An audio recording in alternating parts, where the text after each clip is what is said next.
Well, school is back in session for almost all of East Tennessee, and as students head back, roads might get a little extra busy. We've certainly been seeing that, and with today's rain and flood watch, please be a little extra careful as you head out the door. We have TDOT Regional Communications Officer Mark Nagi with us here right now, live in studio. Mark, thanks for coming this morning. Of course, Sam.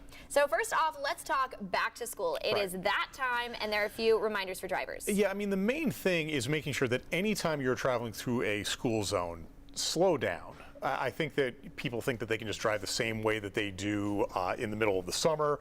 Well, you can't. You got a lot more cars out there, a lot more pedestrians. You have kids walking into school on these roads as well. So just use extreme caution every time that you're in a school zone. Absolutely, and I'm sure that this is an especially hard time to remind people because, or it's extra important because people have been out for the summer and now these students are coming back. Yeah, and it's just, there's a difference. There's a learning curve here. I mean, I take my kids to school and you're thinking, okay, well, typically it would take me 5 minutes to get there, and it may end up taking you 25 minutes then to get your kid to the front door. So, you know, use patience. I know everybody's busy, everybody's trying to get to and from school, then get to and from work, but just use some extra patience because safety is the biggest key here. Absolutely, and budgeting a little extra time would be helpful. And then, so that's for school zones, but also something we're seeing out on the roads more is school buses. Right, and I think that you need to make sure that anytime that those lights are flashing, if you see that stop sign come out from the bus, those are there for a reason. You know, A, it's against the law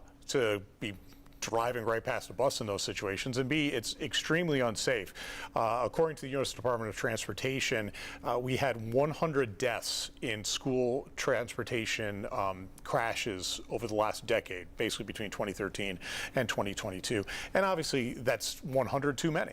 So use extreme caution, be safe, and make sure these kids get to and from school safely. Of course. And also today, we have a lot of rain, so definitely another reason for people to be extra safe today. Yeah, so we've already seen a couple of crashes on our interstate. We had 2 crashes on I-40 to the east of downtown Knoxville, and that caused a lot of backups.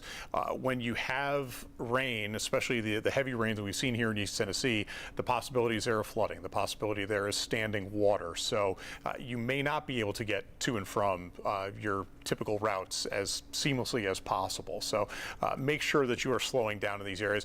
And if you're concerned about the water that's on a roadway, turn around, don't drown. That's especially on these back roads and on these secondary state routes. Of course, and I know that we've seen that video of the flooding in Chattanooga a lot this morning into this afternoon. And so if for whatever reason someone is caught in this flash flooding that we are expecting today, do you have any tips for driving on the roads? One thing that I would say is just know before you go. Check out our TDOT SmartWay system, gives you that real-time information as to what's going on our transportation network. That's accessible at smartway.tn.gov. Obviously, do not use that when you're behind the wheel. But again, if you see standing water on the roadway and you're concerned, just stop. Don't drive through there. The last thing you want is to be stuck, and even worse things can happen if you are in these flooded areas. Absolutely. Such a good reminder, Mark. Thank you for sharing that with us. And